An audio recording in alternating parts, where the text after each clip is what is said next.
Assalomu alaykum, hurmatli meni YouTube kanalim kuzatuvchilari. Meni tanimaydiganlar uchun aytib o'taman. Men Oydinoy To'xtayeva, imij maslahatchisi, imij stilistman.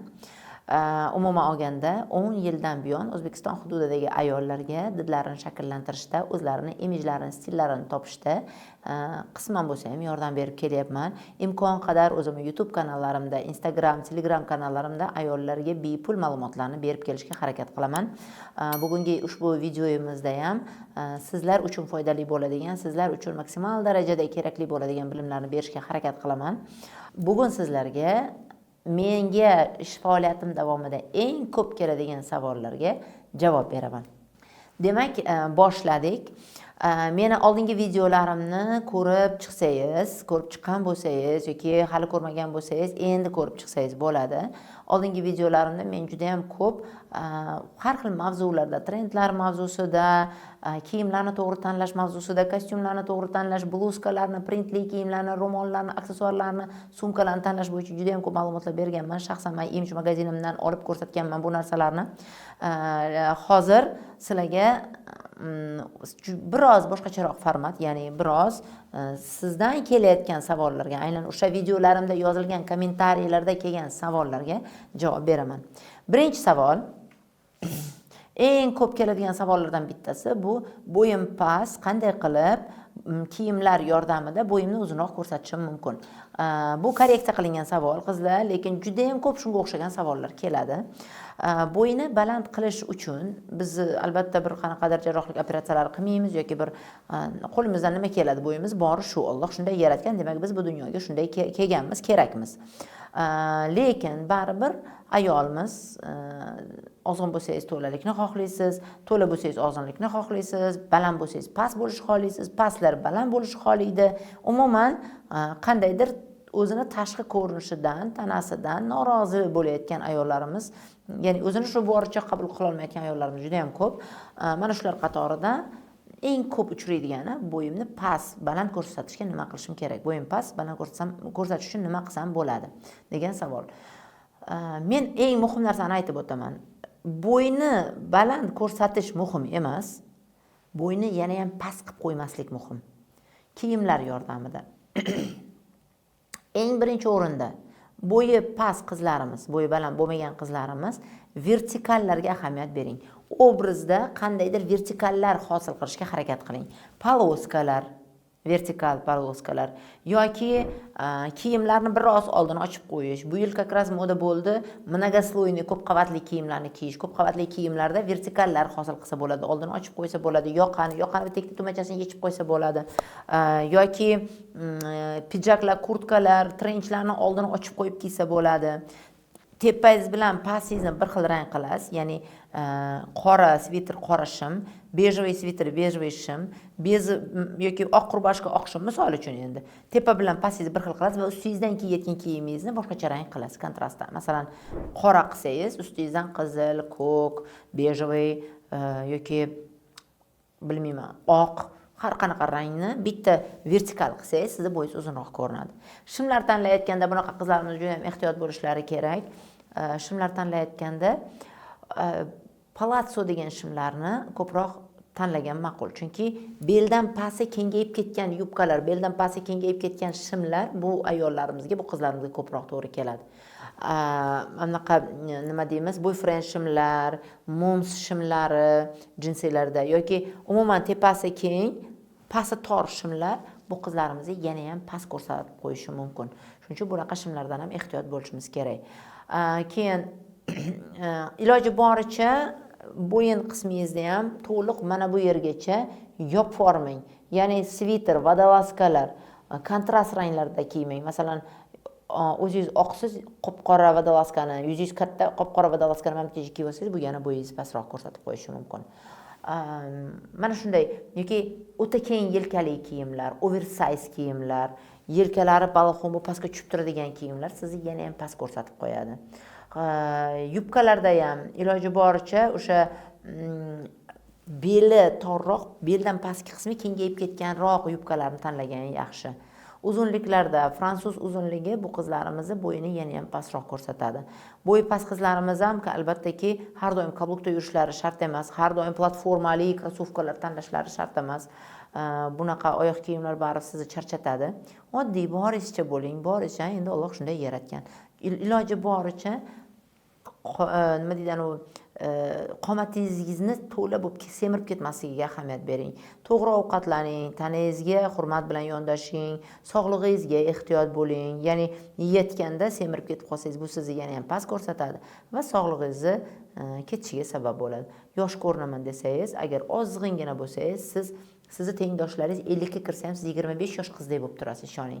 Yutuqli tomonlari bo'yi past qizlarimizda juda ham ko'p. Albatta sochni ishirib olib, yo bir qanaqadir baland krossovkalarni kiyish shart emas. Keyingi savolimiz, bu ham eng ko'p keladigan savollardan bittasi. Bu to'laman, qanday ozg'in ko'rinsam bo'ladi? To'lacha qizlarimizga eng birinchi maslahat, men maslahat bermasam ham o'zingiz bilasiz, ozish kerak. Har qanaqa qanday yo'l bilan bo'lsa ham qomatni ehtiyot qilish kerak. Hozirgi kunda dunyo bo'yicha ozg'inlik urfda. O'ta ozg'in ko'rinish urfda. Har bir davrda o'ziga yarasha trend bo'ladigan qomat bor. Qaysidir davrda buksa katta, qaysidir davrda yelka qism katta bo'lishi, qaysidir davrda o'ta ozg'in ko'rinish, qaysidir davrda qumsoat figurasi. Har xil davrlarda o'sha o'ziga xos figuralar moda bo'ladi. Hozir o'ta ozg'in qumsoatlar modada. Shuning uchun o'zimizni prinsessalarimizga, malikalarimizga qarasangiz ham yoki o'sha dunyoni знаменитый insonlariga qarasangiz ham hammasi o'zini qomatini ustida ishlaydi. Qizlar, shuning uchun sport bilan shug'ullanish shart, to'g'ri ovqatlanish shart va qomatni chiroyli ushlash shart qizlar. Shuning uchun birinchi o'rinda qomatni ushlaymiz. Endi qila olmagandan keyin yoki o'sha to'lalik bor bo'lgandan keyin albatta sizga kiyimlar yordamida biroz bo'lsa ham to'la ko'rinib qolmasligi uchun tavsiyalar berib o'taman. To'la ayollarimizni ozg'inroq ko'rsatish uchun to'qroq kiyimlarga murojaat qilamiz. Och kiyimlar, oq kiyimlar o'ta keng ko'rsatib yuborishi mumkin. Ayniqsa ko'krak qismi katta ayollarda och rangli kiyimlar katta ko'rsatib yuboradi. Keyin formasini o'ta qattiq matolar bo'ladi. Formasini ushlaydigan matolar, o'ta qattiq matolar. Mana shunday kiyimlardan ham ehtiyot bo'lamiz. Chunki bunaqa kiyimlar, ustki kiyimlarda ayniqsa kiyganingizda yelkalari g'arvayib turib, ustki qismingiz katta bo'lib turadi-da va sizni yana ham bahaybat, yana ham katta ko'rsatib qo'yishi mumkin bo'ladi. Shuning uchun iloji boricha sredniy qattiqlikdagi formasini ushlaydigan kiyimlarni tanlaganingiz yaxshi. Hozir qizlar zo'r davrda yashayapmiz. Milliy choponlar, mana menikiga o'xshagan qanaqadir bir nakidkalar bo'lishi mumkin, trenchlar bo'lishi mumkin. Juda ham ko'p variantlar bor, kardiganlar bo'lishi mumkin. Mana shu kardiganlar bilan vertikallar yaratishga harakat qiling. Kiyimlarda albatta agar ko'ylak tiktirmoqchi bo'lsangiz, yonlariga biroz stavkalar, boshqa kontrast rangdagi stavkalardan foydalanishingiz mumkin. Umuman har doim imkon qadar ozg'in ko'rinaman deb tor kiyimlarga murojaat qilmasdan kengroq bo'lsa ham, lekin to'qroq ranglardan kiyganingiz ma'qulroq. Masalan, o'sha to'lacharoq bo'lsangiz ham mayli, to'lachaligingiz baribir ko'rinadi tashqaridan, lekin hamma yoqni mundoq qilib ko'rsatib qo'yish shart emas. Naborot, o'shani ozgina bekitish maqsadida ustingizdan nimadir yelkangizga tashlab olib yurganingiz yaxshiroq.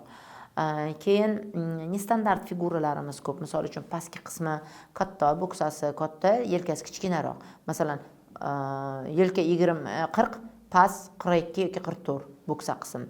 Mana shunday qomatlarga pastki qismga to'q ranglarni tavsiya qilaman va tepa qismga ustidan uzun tushib turadigan pahvi zonani yopadigan kiyimlar bo'lishi kerak. Bunaqa ayollarimizga trikotajniy yubkalar, trikotajniy cho'ziladigan shimlar tavsiya etilmaydi. Iloji boricha o'sha trikotajlarni imkon qadar uzoqroq bo'ling. Ko'ylaklarda ham bu trikotajlar sizni qomatingizni buzib ko'rsatib qo'yadi. Shuning uchun imkon qadar agar sizni to'lacha bo'lib turib bo'yingiz baland bo'lsa, juda ham yaxshi. Unda fransuz uzunliklari kiysangiz bo'ladi. Bo'lmasa qo'ltiqdan pasti kengayib ketgan A siluetdagi ko'ylaklarga, A siluetdagi yubkalarga murojaat qiling. Shunday fasonlar bor, sizni butunlay hamma qomatingizni skrivach qilib bekitib qo'yadigan fasonlar bor. Men magazinimda shunday fasonli yubkalar, ko'ylaklar bor. O'sha 48 razmerli ayollarga ham, 50 razmerli ayollarni ham qomatini chiroyli qilib, ozg'in qilib ko'rsatadigan fasonlar bor. Buni endi kelganingizda, magazinimga kelsangiz, men o'zim chiroyli qilib o'sha fasonlarni topib kiydirishim mumkin. Lekin har doim ham o'sha uni figurani yopishga erisha olmaysiz. Har doim ham bu omadli bo'lmaydi. Uspешный bo'lmaydi bunaqa obrazlar. Shuning uchun iloji boricha harakat qiling, bir xil tepa pasti bir xil ranglarni kiyishga, mana xrom, je bo'lmasa pastoqroq, tepa ochiqroq ranglarni kiyishga harakat qilsangiz bo'ladi. Yana ham magazinga kelsangiz, men va meni konsultant qizlarim sizga eng kerakli kiyimlarni, obrazlarni tanlab beramiz. Keyin reglanda ham, mana reglanni bilamiz, yelkasi tushib turadigan kiyimlar. Agar reglan tekis tikilmagan bo'lsa, bunaqa reglanli kiyimlar sizni yana ham katta ko'rsatadi. Pancholardan foydalanamiz, lekin pancholar kiyganda pasingizga torroq shim kiyishingiz kerak bo'ladi. Ya'ni keng turadigan pancholarni o'rniga kiyganingizda pasingizga torroq shim. Ya'ni dostoinstvani biroz, masalan, yutuqli tomonni ham ozgina ko'rsatish kerak. Masalan, to'licha bo'lganingizda oyoqlaringiz ingichka bo'lishi mumkin, yengil kabluklarda yurishingiz mumkin, nafis, izyashniy bo'lishingiz mumkin. Aksessuarlar bilan boyitish mumkin obrazni. Ya'ni siz aksentni tanangizga emas, qandaydir detallarga, aksessuarlarga qaratishingiz mumkin.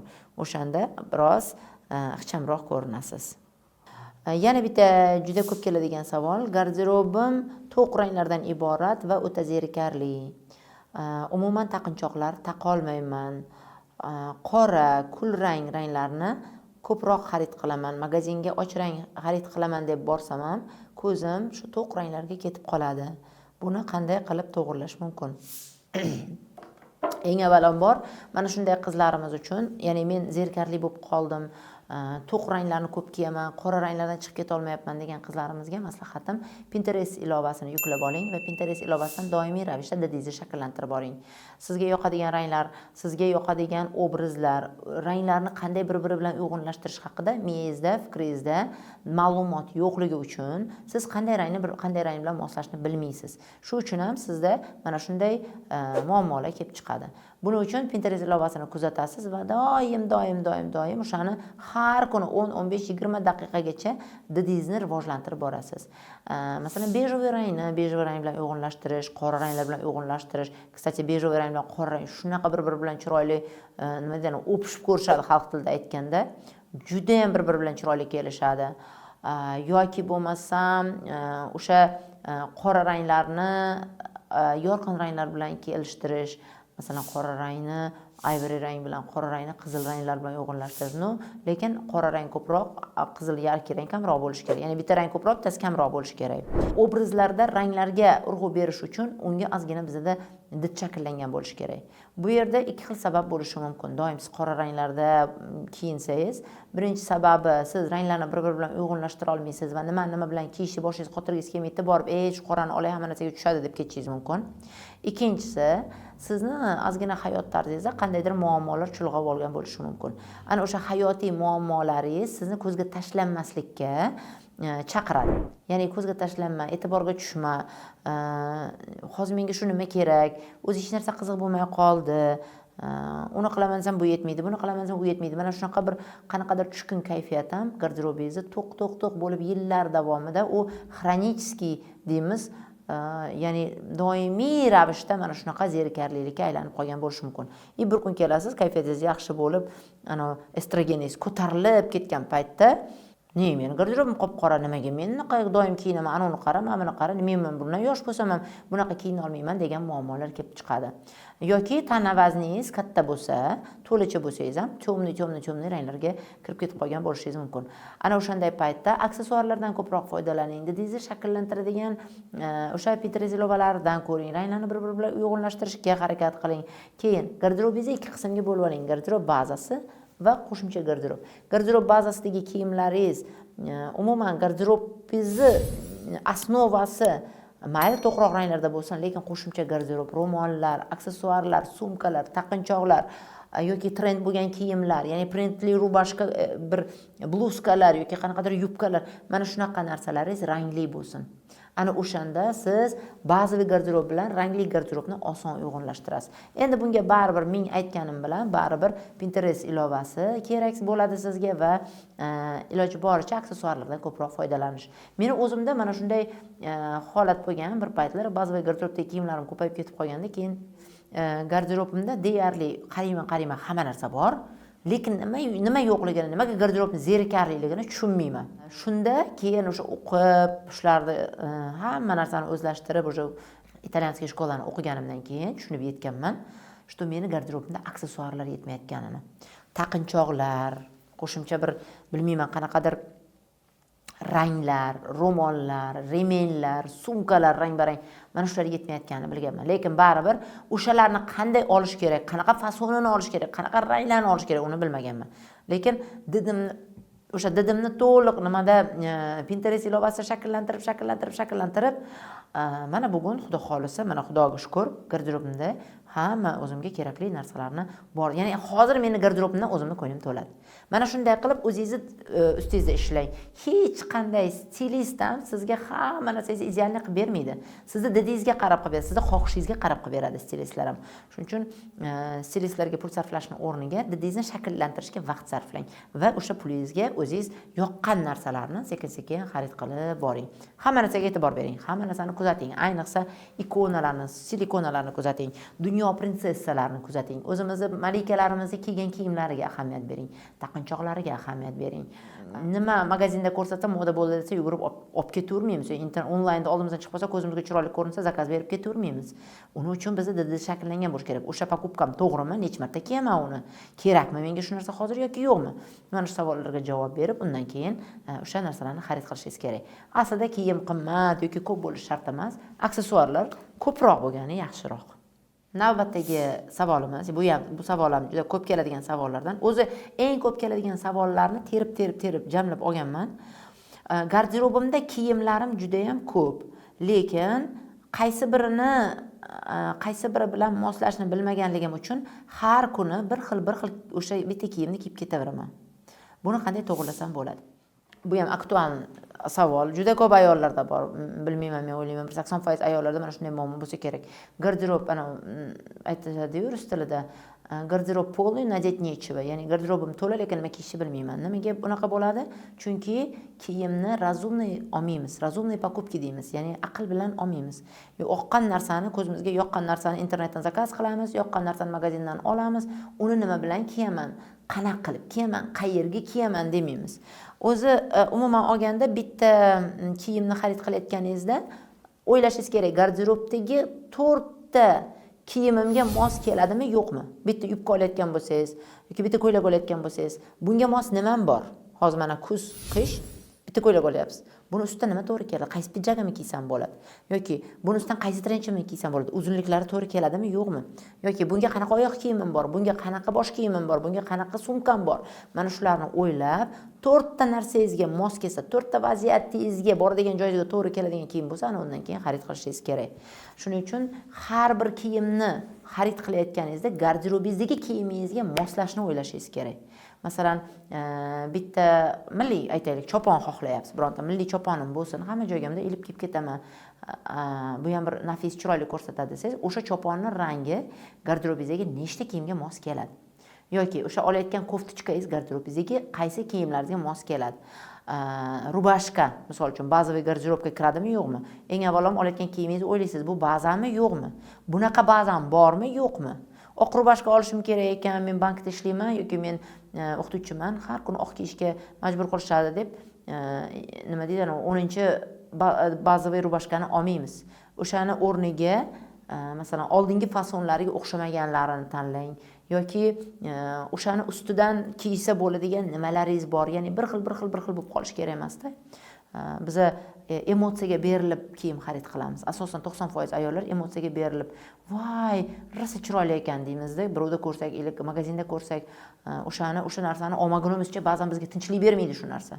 Lekin garderobdagi kiyimlarimizda qaysi biriga mos keladi, nimalarga to'g'ri keladi, shu savollarni o'ylasak, o'shanda osonroq xarid amalga oshadi. Ya'ni o'sha kiyimingiz sizga ko'proq xizmat qiladi. Garderobingizdagi kiyimingizni.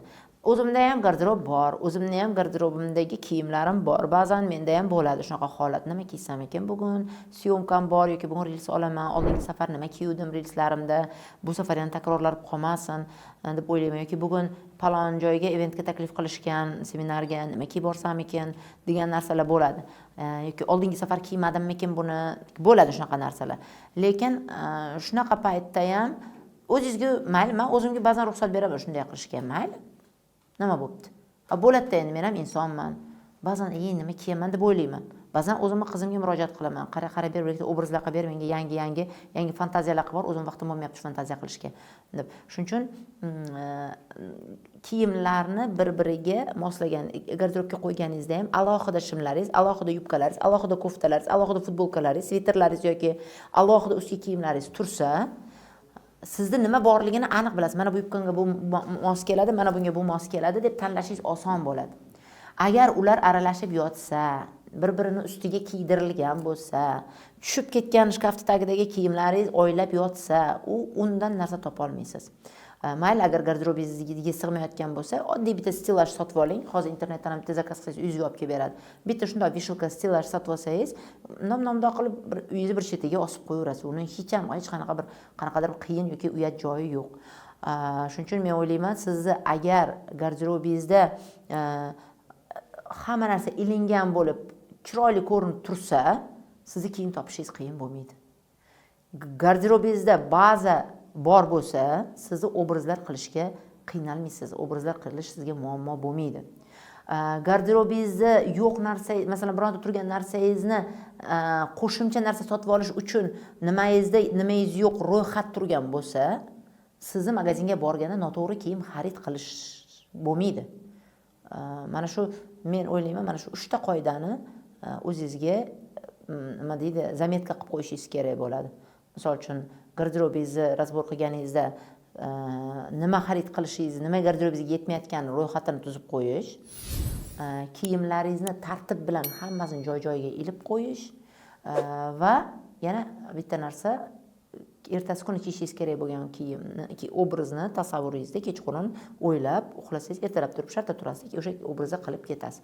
Mana shunday qilib o'zingizni miyangizni ichidagi, aqlingizdagi besporядокni porядкga keltirib olasiz. Shunda kun davomida ham sizning kayfiyatingiz yaxshi bo'ladi har doim. Va yana bitta oxirgi savol, bugun uchun oxirgi savolimiz, eng ko'p keladigan savollardan bittasi. O'zim sizni doim kuzatib boraman. Juda ham ko'p yangiliklar, ma'lumotlar sizdan olaman. Rahmat. Lekin turmush o'rtog'im uchun obrazlarni to'liq qilib bera olmayman. Turmush o'rtoqlarimiz uchun siz maslahat bera olasizmi, yo'qmi degan savol. Bunaqa savollar ham juda ko'p keladi. Ya'ni turmush o'rtoqlarimizga qanaqa obrazlar yoki turmush o'rtog'imizga qanaqa stil yaratsak bo'ladi degan savol ham ko'p keladi. Umuman olganda har bir ayol turmush o'rtog'i uchun o'zi imij stilist bo'lishi kerak. Turmush o'rtog'i siz uchun. Ba'zan bo'ladi shunaqa holatlar, ayollar mendan so'raydi-da, men bo'ldi, zo'r tushdi sizga desam, men stilistman. Zo'r sizni psixotipingizga, titotipingizga, figurangizga, hamma narsangizga ideal boradigan joylaringizga mo'ljallab qilib berdim. Mana shunday yuring desam, ertasi kun qaytarib olib keladi, erimga yoqmadi deb. Ya'ni sizni imij stilistingiz turmush o'rtog'ingiz. Siz ularni imij stilistisiz. Ularga imij stilist bo'lish uchun siz didingizni shakllantirgan bo'lishingiz kerak.